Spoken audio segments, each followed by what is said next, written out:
ओम अज्ञानतिमिरान्धस्य ज्ञानाञ्जनशलाकया चक्षुरुन्मीलितं येन तस्मै श्रीगुरवे नमः। नमः ओम विष्णुपदाय कृष्णपृष्ठाय भूतले श्रीमते जयवतकस्वामिनिति नमः।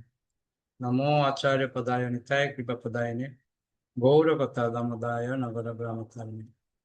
नमः ओम विष्णुपदाय कृष्णपृष्ठाय भूतले श्रीमते भक्तिवेदान्त स्वामिनिति नमः। नमस्ते सरस्वती देवे गौरवाणी प्रचारणे निर्विशेष शून्यवादी पाश्चात्य देशतारिणे। गुरुवे गौरचन्द्राय राधिकाय तदालय कृष्णाय कृष्णभक्ताय तद्भक्ताय नमः। हरे कृष्ण। ओके,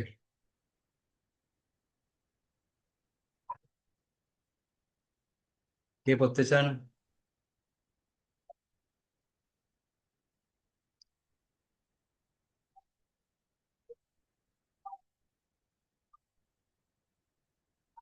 নির্মলা মাতাজি পড়ুন।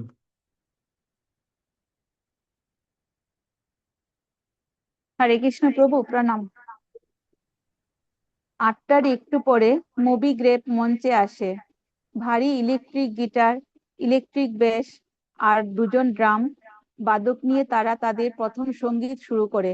বড় বড় স্পিকারগুলো প্রচন্ড শব্দ তরঙ্গে বলরুমকে কাঁপিয়ে তুলে এবং দর্শকেরা উল্লাসে ফেটে পড়ে। প্রায় 9:30 নাগাদ ছিল প্রভুপাদ তার ফ্রেডেরিক স্ট্রিটের অ্যাপার্টমেন্ট থেকে বেরিয়ে হারবে কেডিলাকের পিছনের সিটে এসে বসেন।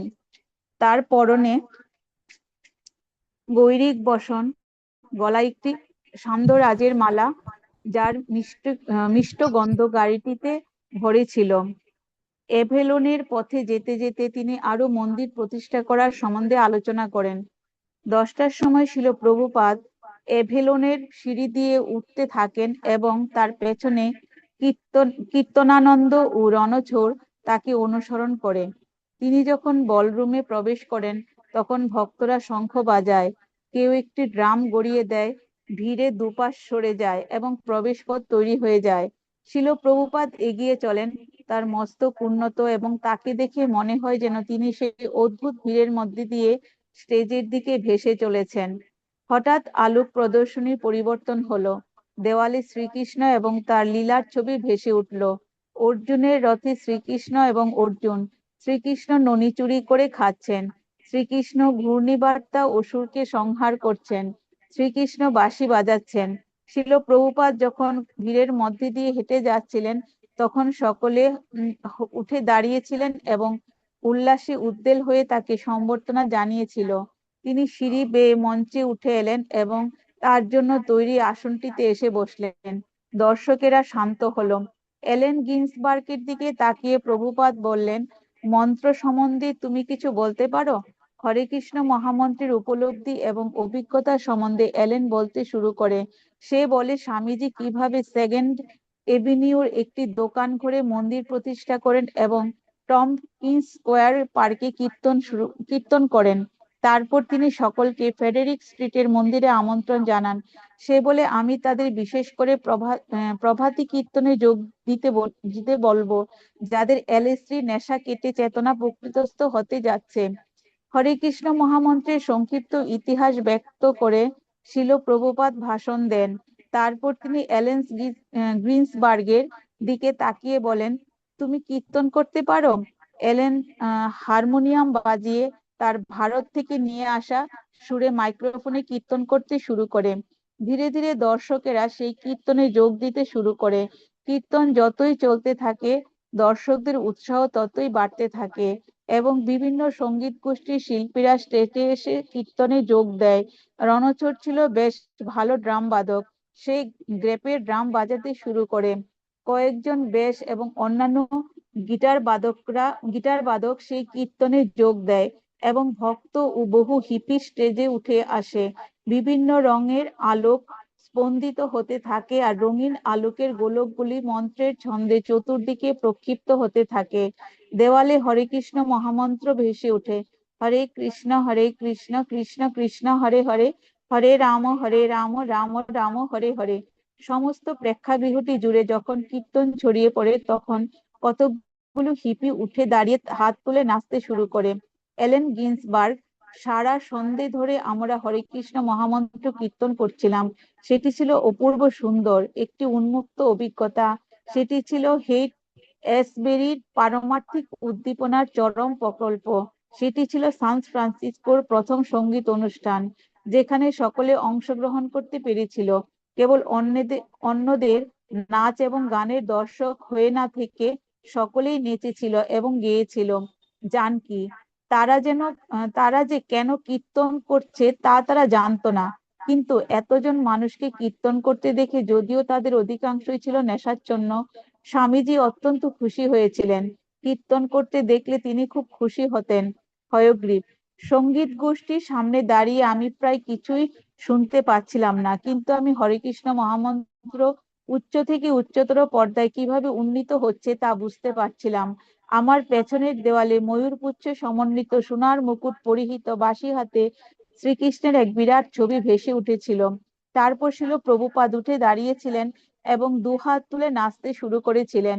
তিনি ইঙ্গিত দিচ্ছিলেন সকলকে তার সঙ্গে যোগ দিতে, এবং তখনও যারা বসেছিল তারা উঠে দাঁড়িয়ে কীর্তনের ছন্দে প্রভুপাদের নাচের অনুকরণে দুলে দুলে নাচতে শুরু করেছিল। রজার সিগাল: প্রেক্ষাগৃহটি তখন বাতাসে দুদুল্যমান এক সোনালী গম ক্ষেতের মতো মনে হচ্ছিল। সেই সময় এভেলোন বলরুমের উন্মুক্ত পরিবেশে সম্পূর্ণ বিপরীত এক নিত্য এবং শান্ত পরিবেশ বিরাজ করছিল। প্রায় 1 ঘন্টা ধরে হরেকৃষ্ণ মহামন্ত্র কীর্তন করা হয়েছিল এবং অবশেষে সকলেই আনন্দে উদ্বেল হয়ে লাফাচ্ছিল এবং চিৎকার করছিল। কেউ কেউ কাঁদছিল। শিল প্রভুপাদের সামনে একটি মাইক্রোফোন রাখা হলো এবং সেই শক্তিশালী শব্দ ব্যবস্থায় তার কণ্ঠস্বর দীপ্তভাবে অনুরণিত হতে লাগলো। সঙ্গীত দ্রুততর হয়ে উঠল। শিল প্রভুপাদ প্রবলভাবে ঘামছিলেন। কীর্তনানন্দ কীর্তন বন্ধ করতে বললেন। সে বলেছিল যে এটি ক্ষতিকর হতে পারে, তবু দ্রুত থেকে দ্রুততর পর্যায়ে কীর্তন চলতে থাকে। অবশেষে শব্দ প্রসারণ যন্ত্রে এবং হাজার হাজার সমবেত কণ্ঠে মন্ত্র আর প্রায় বোঝাই যাচ্ছিল না। তারপর হঠাৎ তা থামলো, আর তখন কেবল শব্দ যন্ত্রে গম গম করে শব্দ হচ্ছিল।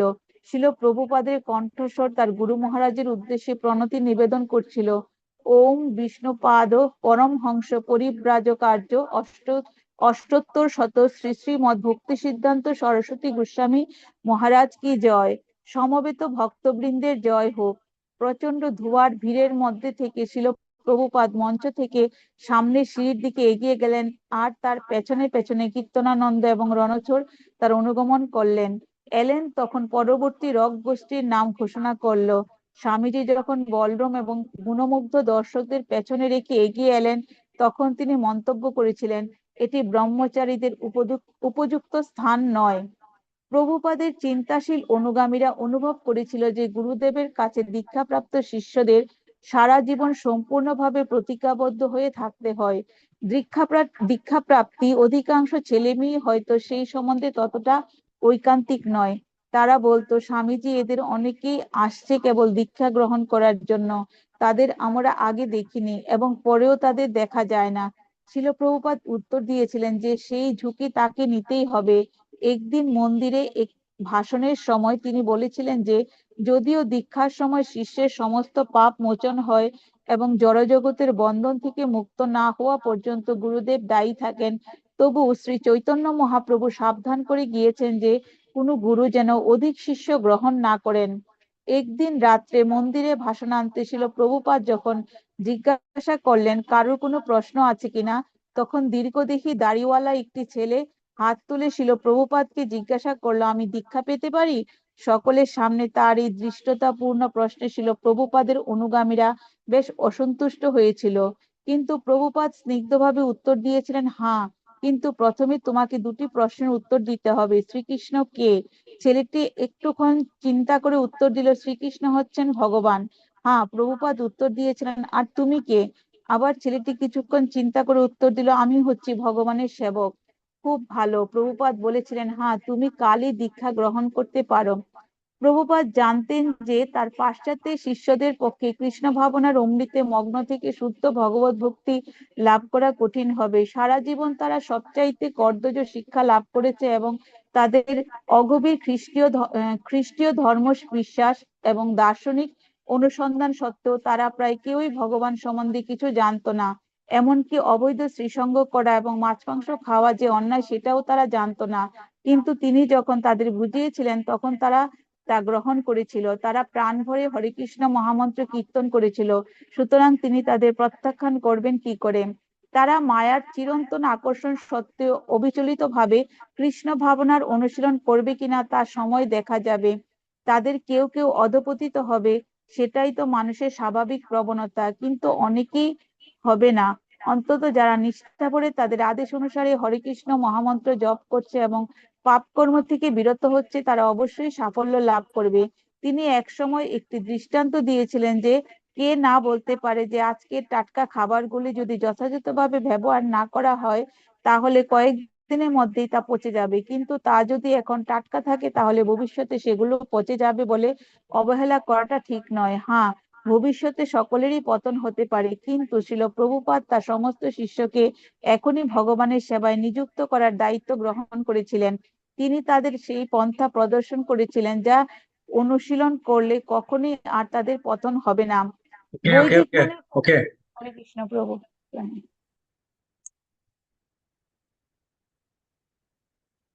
প্রপাত খুব সুন্দর একটা পয়েন্ট বলেছেন যে গুরুদেবের অধিক শিষ্য গ্রহণ করা উচিত না। খুব সুন্দর পয়েন্ট। আরেকটা জিনিস, প্রভুপাদের প্রতি যে তার শিষ্যদের কিরকম অনুরাগ। যারা জীবনে কোনোদিন কিছু করেনি তারাই প্রভুপাদের দিকে তাকিয়ে সবকিছু ত্যাগ করতে রাজি হয়ে গেছে। আর দীক্ষা জিনিসটা কি সেটাও তারা জানে না, যে প্রভুপাদের সংস্পর্শে তারা এতটাই পরিবর্তন হয়ে গেছে, দীক্ষা নেওয়ার জন্য তারা পাগল হয়ে গেছে। বুঝতে পারছেন? তবে প্রভুপাদের যে শিষ্যা জানকী, সে কিন্তু যা দেখছি প্রভুপাদের জন্য একনিষ্ঠ, মানে ভক্ত প্রভুপাদের। কিভাবে যে প্রচার করতে হয় এদের থেকে শেখা উচিত, মুকুন্দ জানকীর কাছ থেকে। গৃহস্থ ভক্ত হয় এই যে কিভাবে করছে। ওকে, কে করতে চান? হরে কৃষ্ণ সর্বপ্রথম প্রভু, আমি পড়বো। উজ্জ্বল মান্যব পড়ুন। হরে কৃষ্ণ প্রভু। বৈদিক মানের কথা ছেড়ে দিলেও এমনকি স্বামীজির নিউ ইয়র্কের শিষ্যদের মান অনুসারে ও ফ্রান্সিসকোর ভক্তরা ততটা সুনিয়ন্ত্রিত ছিল না। তারা কেউ কেউ তখনও মিঠাইয়ের দোকানে যেত, শ্রীকৃষ্ণকে নিবেদন না করে খাবার খেত এবং চকলেট, বাজারের আইসক্রিম ইত্যাদি নিষিদ্ধ দ্রব্য আহার করত। কেউ কেউ আবার কীর্তনের পর বাইরে গিয়ে সিগারেট খেয়ে আসতো। কেউ কেউ আবার উম পালনীয় বিধিগুলি সম্বন্ধে ভালো মতো না জেনেই দীক্ষা নিয়ে বসে থাকতো। কীর্তন আনন্দ। সান ফ্রান্সিসকোর ভাবটি ছিল অনেক শিথিল। ভক্তরা মোড়ের মাথায় গিয়ে কফি আর কেক খেয়ে আসতো, কিন্তু এত লোককে আসতে দেখে ছিল প্রভুপাদ আনন্দিত হয়েছিলেন।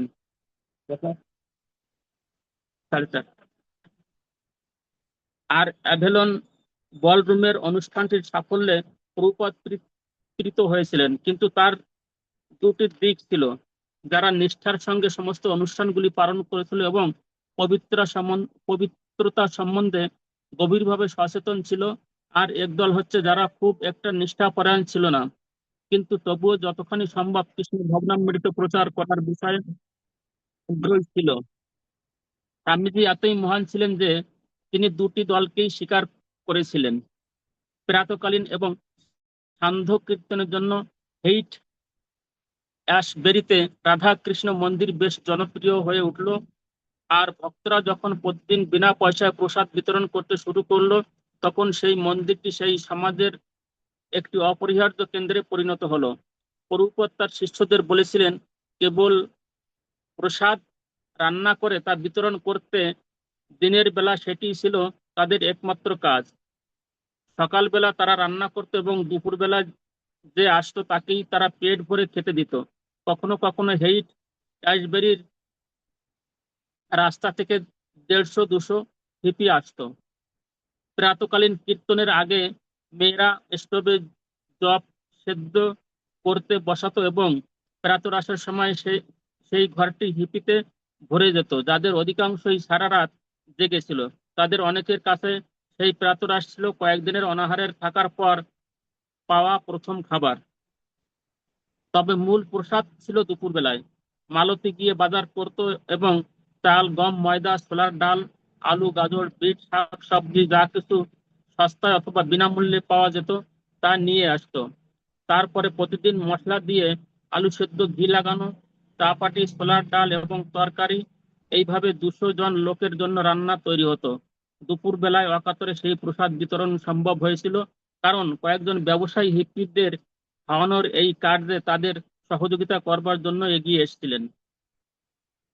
হর্ষরানী, দুপুর বেলায় এই প্রসাদ বিতরণে অনেক হিপিরা আকৃষ্ট হয়েছিল, যারা অবশ্যই ক্ষুধার্ত ছিল। অন্য অনেকে যারা মন্দিরের সঙ্গে যুক্ত ছিল কিন্তু কখনো দীক্ষিত হয়নি, তারাও আসতো। রেকর্ড প্লেয়ারে তখন স্বামীজির রেকর্ড বাজতো। সেই পরিবেশটা ছিল খুব সুন্দর এবং ঘরোয়া। হরিদাস, মন্দিরের বাইরে তারা খাবার নিয়ে যেত কিন্তু মূল প্রসাদ বিতরণ করা হতো ভিতরে। সেটি ছিল অপূর্ব।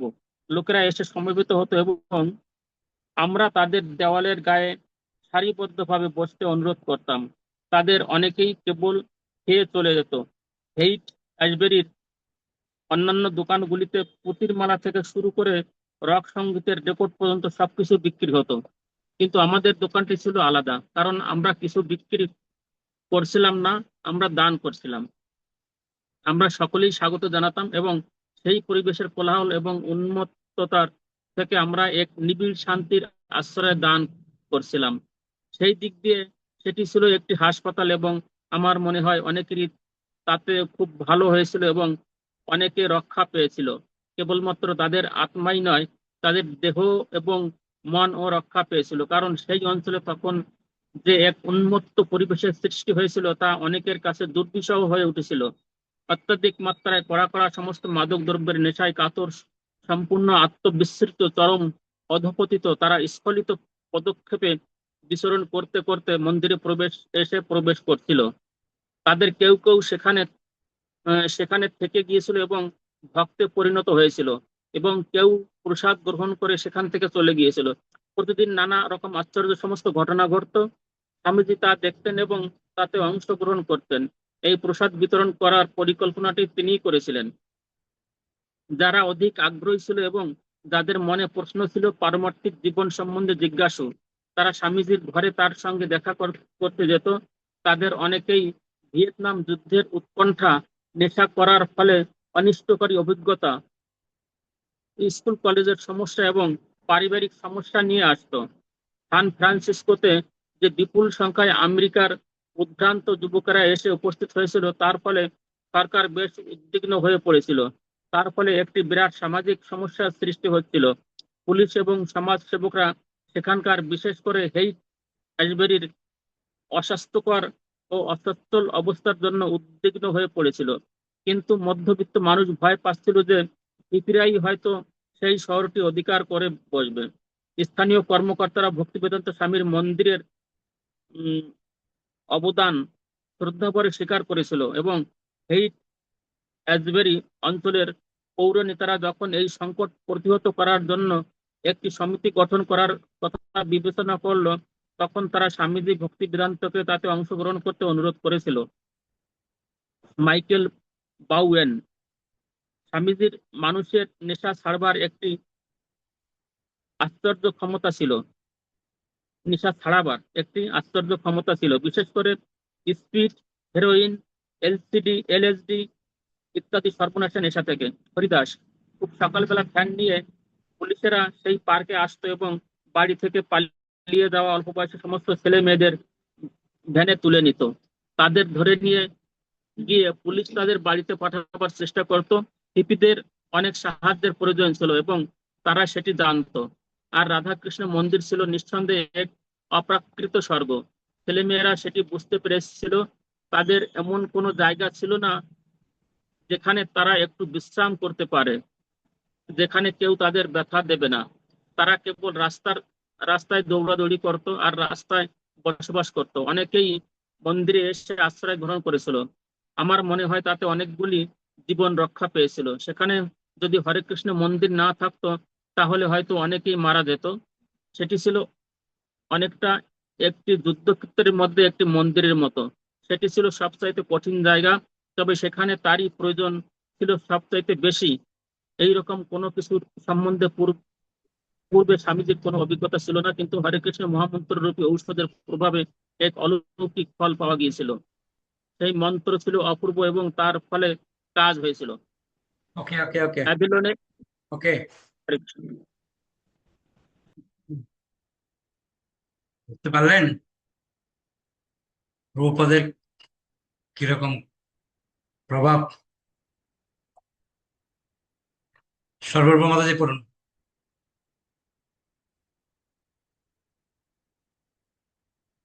হরে কৃষ্ণ প্রভু প্রণাম।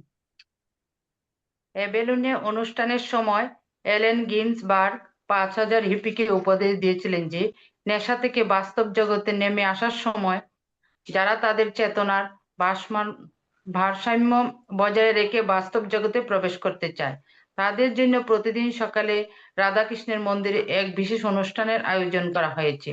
এলেন নিজেও কখনো কখনো যাদের সঙ্গে সে সারা রাত জেগে কাটিয়েছে তাদের কয়েকজন বন্ধু বান্ধব নিয়ে সেই মন্দিরে এসে উপস্থিত হতো। একদিন রাত প্রায় 2টোর সময় ছেলেরা যখন মন্দিরে ঘুমিয়েছিল তখন হঠাৎ দরজায় ধাক্কা দেওয়ার প্রচন্ড শব্দে তাদের ঘুম ভেঙে গেল। তারা চিৎকার শুনলো এবং পুলিশের আলো দেখতে পেল। সঙ্গে সঙ্গে তারা দরজা খুলে দিয়েছিল এবং লাল চুল আর ধাড়িওয়ালা একটি অল্প বয়সী হিপি সেখানে ঢুকে চিৎকার করে বলতে লাগলো, হে কৃষ্ণ কৃষ্ণ, আমাকে রক্ষা করো, এদের আমাকে ধরে নিয়ে যেতে দিও না, ভগবানের দোহাই আমাকে সাহায্য করো। একজন পুলিশ দরজার ভেতর দিয়ে মাথা ঢুকিয়ে ভেতরে উকি মেরে হেসে বলল, আমরা ওকে এখানেই আনতে চেয়েছিলাম, কারণ আমরা মনে করেছিলাম তোমরা হয়তো একে সাহায্য করতে পারবে। পুলিশটি যখন দরজা বেজিয়ে দিয়ে সেখান থেকে চলে গেল তখন সেই ছেলেটি চিৎকার করে উঠলো, এই শরীরে আমি স্বস্তি বোধ করছি না। ছেলেটি উচ্চস্বরে ভগবানের নাম জপ করতে লাগলো। ভয়ে তার মুখ সাদা হয়ে গিয়েছিল এবং সে প্রচন্ড ঘামছিল। সেদিন কীর্তন এবং পাঠ করার জন্য স্বামীজি না নেমে আসা পর্যন্ত স্বামীজির ছেলেরা সারা সকাল তাকে সান্ত্বনা দিচ্ছিল ও তার সঙ্গে জপ করছিল। ভক্তরা মাঝে মাঝে দুর্দশাগ্রস্ত অল্প বয়সী ছেলেদের স্বামীজির কাছে পাঠিয়ে দিত। তারা প্রায় সকলকেই স্বামীজির সঙ্গে দেখা করতে দিত এবং তার ফলে তার দুর্মূল্য সময়ের যথেষ্ট অপচয় হতো। সান ফ্রান্সিসকোতে ইতস্তত বিচরণ করতে করতে রবীন্দ্র স্বরূপের সঙ্গে একদিন একজন লোকের পরিচয় হয় যে দাবি করেছিল সে যখন ভিয়েতনামে ছিল তখন একদিন তার তাঁবুতে সে মঙ্গল গ্রহের মানুষদের দেখছিল। সেই লোকটি যে কয়েকদিন আগে সামরিক হাসপাতাল থেকে ছাড়া পেয়েছিল সে বলেছিল যে মঙ্গল গ্রহের মানুষদের সঙ্গে সে কথা বলছে। রবীন্দ্র স্বরূপ তাকে স্বামীজির লেখা নামক একটি গ্রন্থটির কথা বলে। সেখানে অন্য গ্রহের জীবদের কথা উল্লেখ করা হয়েছে। সে তাকে বলছিল স্বামীজি হয়তো তাকে মঙ্গল গ্রহের মানুষদের সম্বন্ধে আরো অনেক কিছু বলতে পারবেন। তাই সেই লোকটি স্বামীজির সঙ্গে তার অ্যাপয়েন্টমেন্টে দেখা করছিল। হ্যাঁ, স্বামীজি উত্তর দিয়েছিলেন, মঙ্গল গ্রহেও জীব আছে। ধীরে ধীরে শ্রীল প্রভুপাদের অনুগামীরা তাদের গুরুদেব সম্বন্ধে আরো সচেতন হয়ে উঠল এবং অবাঞ্ছিত মানুষদের ভিড় থেকে তাকে আগলে রাখতে শুরু করলো। এইরকম একজন অবাঞ্ছিত ছিল রেভিড। সে ছিল হেইট এসবিরি অঞ্চলের সবচাইতে নোংরা হিপি। রেভিডের চুল সবসময় অবিন্যস্ত, নোংরা এবং উকুনে ভর্তি। তার কাপড় ছেঁড়া, ময়লা এবং তার নোংরা জমে যাওয়া শরীর থেকে ভীষণ দুর্গন্ধ বেরোতো। সে ছিল প্রভুপাদের সঙ্গে দেখা করতে চেয়েছিল, কিন্তু ভক্তরা তাকে বাধা দিয়েছিল। রেভিডের নোংরা দুর্গন্ধময় উপস্থিতির দ্বারা তারা প্রভুপাদের ঘরটি কলুষিত করতে চায়নি। একদিন রাত্রিবেলা ভাষণের পর রেভিড মন্দিরের দরজার বাইরে দাঁড়িয়েছিল। প্রভুপাদ যখন তার ঘরে ফিরছিলেন, রেবিট তখন তাকে জিজ্ঞাসা করলো, আমি কি আপনার সঙ্গে দুটো কথা বলতে পারি? শ্রী প্রভুপাদ রাজি হয়েছিলেন। প্রায় প্রতিদিন রাত্রে শ্রোতাদের মধ্যে কেউ না কেউ প্রভুপাদের সঙ্গে তর্ক করত। একটি লোক নিয়মিতভাবে অন্য একটি দার্শনিক বইয়ের ভিত্তিতে তর্ক করবার জন্য তৈরি হয়ে আসতো এবং সেটি থেকে সে জুড়ে জুড়ে পড়তো। প্রভুপাদ তাকে পরাস্ত করতেন এবং সেই লোকটি যখন তখন বাড়ি ফিরে যেত। তারপর আবার তর্ক করার জন্য তৈরি হয়ে সে বইটি হাতে নিয়ে আসতো। একদিন রাতে সেই লোকটি যখন প্রতিদ্বন্দ্বিতার সুরে প্রশ্ন করলো, শ্রী প্রভুপাদ কেবল তার দিকে তাকালেন, তার প্রশ্নের কোনো উত্তর দিলেন না। প্রভুপাদের এই অবহেলায় লোকটি আবার তার কাছে পরাস্ত হলো। তারপর সে সেখান থেকে উঠে চলে গিয়েছিল। রেভিটের মতো ইসরায়েল ও হেইট এসবেরির একজন নামজাদা হিপি।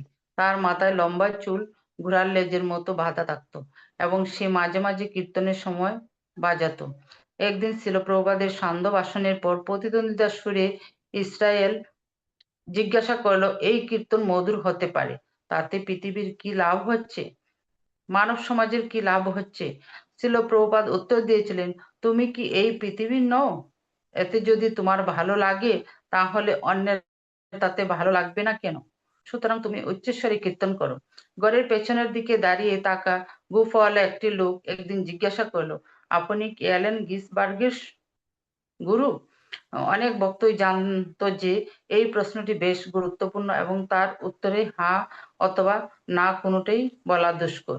শ্রী প্রভুপাদ উত্তর দিলেন, আমি কারোরই গুরু নই, আমি সকলেরই সেবক। ভক্তদের কাছে স্বামীজির এই উক্তিটি অপ্রাকৃত মাধুর্যপূর্ণ বলে মনে হয়েছিল। স্বামীজি খুব বিচক্ষণতার সঙ্গে এবং তার স্বভাবোচিত গভীর বিনয়ের সঙ্গে তিনি সেই প্রশ্নটির উত্তর দিলেন। একদিন সকালবেলা এক দম্পতি ভাষণ শুনতে এসেছিল। মেয়েটির কোলে ছিল একটি বাচ্চা এবং ছেলেটির পরনে ব্যাকপ্যাক। প্রশ্নোত্তরের সময়ে সেই লোকটি জিজ্ঞাসা করলো, আমার মনে তা হলে কি হবে? প্রভুপাদ দার্শনিকভাবে তার সেই প্রশ্নের উত্তর দিয়েছিলেন, কিন্তু সেই লোকটি বারবার জিজ্ঞাসা করতে লাগলো, আমার মনের তা হলে কি হবে, আমার মনের তাহলে কি হবে? সহানুভূতির দৃষ্টিতে তার দিকে তাকিয়ে আবেদনের সুরে প্রভুপাদ বলেছিলেন, এছাড়া আমার আর কোনো ওষুধ নেই, দয়া করে হরে কৃষ্ণ মহামন্ত্র কীর্তন করো। এছাড়া আর আমার কোনো ব্যাখ্যা নেই, আর কোনো উত্তর নেই। কিন্তু সেই লোকটি বারবার তার মনের সম্বন্ধে বলে যেতে লাগলো। অবশেষে এক মহিলা ভক্ত বাধা দিয়ে বলে উঠল, উনি যা বলছেন তা করুন, তা করার চেষ্টা করে দেখুন। শ্রী প্রভুপাদ তখন তার করতাল তুলে নিয়ে কীর্তন শুরু করলেন। একদিন সন্ধ্যাবেলা একটি ছেলে ছুটে এসে সেই ঘরের মধ্যে ঢুকে ভাষণের মাঝখানে চিৎকার করে বলতে লাগলো যে হেইট এসবেরির দাঙ্গা বেঁধেছে। স্বামীজি যেন এক্ষুনি সেখানে গিয়ে তাদের উদ্দেশ্যে ভাষণ দিয়ে তাদের শান্ত করেন। মুকুন্দ তাকে বুঝিয়েছিলেন যে স্বামীজির সেখানে যাওয়ার কোনো প্রয়োজন নেই, অন্যরা গিয়ে সাহায্য করতে পারে। ছেলেটি প্রভুপাদের দিকে এমন ভাবে তাকিয়ে রইল যেন সে বোঝাতে চাইছে যে স্বামীজি যদি এক্ষুনি সেখানে না যান তাহলে সেখানে দাঙ্গা বাঁধবে এবং স্বামীজিকেই তখন সেই দোষের বাগী হতে হবে। যেন সেই ছেলেটিকে মেনে নিতে তিনি প্রস্তুত হয়েছেন। সেইভাবে তিনি বললেন, হ্যাঁ আমি যেতে রাজি আছি। কিন্তু কেউ সেখানে যায়নি এবং সেখানে কোনো দাঙ্গাও বাঁধেনি। সাধারণত প্রতিদিনের কীর্তনের সময় একজন লোক অত্যন্ত অহমিকাপূর্ণ ভাবে নিজেকে জাহির করবার জন্য বিভিন্ন রকম অঙ্গভঙ্গি করে নাচতো। মাঝে মাঝে সেই নাচ এত দৃষ্টিকটু হয়ে দাঁড়াতো যে ছিল প্রভুপাদ তাকে থামাতে বলতে বাধ্য হতেন। একদিন সন্ধ্যাবেলা তার অ্যাপার্টমেন্ট থেকে ছিল প্রভুপাদের নেমে আসার আগে একটি মিনি স্কার্ট পরা মেয়ে কীর্তনের তালে তালে নানা রকম অঙ্গভঙ্গি করে ঘুরে ঘুরে নাচতে লাগলো। ভক্তরা যখন উপরে গিয়ে প্রভুপাদকে সেই কথা বলল তখন ছিল প্রভুপাদ উত্তর দিলেন, ভালোই তো, শ্রীকৃষ্ণের জন্য সে তার শক্তি ক্ষয় করুক, একটু পরেই আমি যাচ্ছি। প্রভুপাদ নিচে এসে যখন কীর্তন করতে শুরু করলেন তখন সেই মেয়েটি আবার সেই রকম অঙ্গভঙ্গি করে ঘুরে ঘুরে নাচতে লাগলো। প্রভুপাদ তার দিকে তাকিয়ে তাকিয়ে দেখলেন এবং বিরক্তি প্রকাশ করে ভ্রু কুঁচকে তার শিষ্যদের দিকে তাকালেন। তার এক শিষ্যা সেই মেয়েটিকে বাইরে নিয়ে এলো। কিছুক্ষণ পরে সেই মেয়েটি আবার ফিরে এলো, পরনে তার স্ন্যাক্স, এবং ফিরে এসে সে বেশ সংযতভাবে নাচতে লাগলো। ওকে প্রভুপাদ তার ওকে ওকে আসনে বসতে ওকে ওকে ওকে হরে কৃষ্ণ প্রভুপাদ। তো প্রভুপাদের যে মানে মাথা কিরকম ভাবে শান্ত রেখেছিল ভাবুন। মিথ্যে কথা বলে এক জায়গায় নিয়ে গেছে যে ওখানে দাঙ্গা হতো, আসলে কোনো দাঙ্গাই হয়নি, তাও প্রভুপাদ গেছে। তার মানে প্রভুপাদ কি কত যন্ত্রণা সহ্য করতে হয়েছে ভাবুন। আমাদেরকে যদি কেউ এরকম বলতো, ওকে পদ্মে মেরে একদম ফাটিয়ে দিতাম।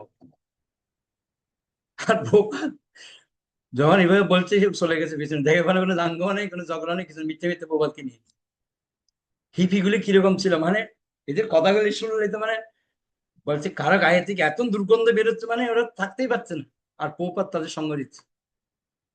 মানে ভাবুন এই ভক্তগুলোর পিছনে প্রভুপাদের কিরকম পরিশ্রম ছিল। আমি যে যতই প্রভুপাদের লীলাগুলি শুনছি না, ততই যেন মনে হচ্ছে সেই তুলনায় আমরা কি, প্রভুপাদ ওদেরকে কৃপা করবে না কেন?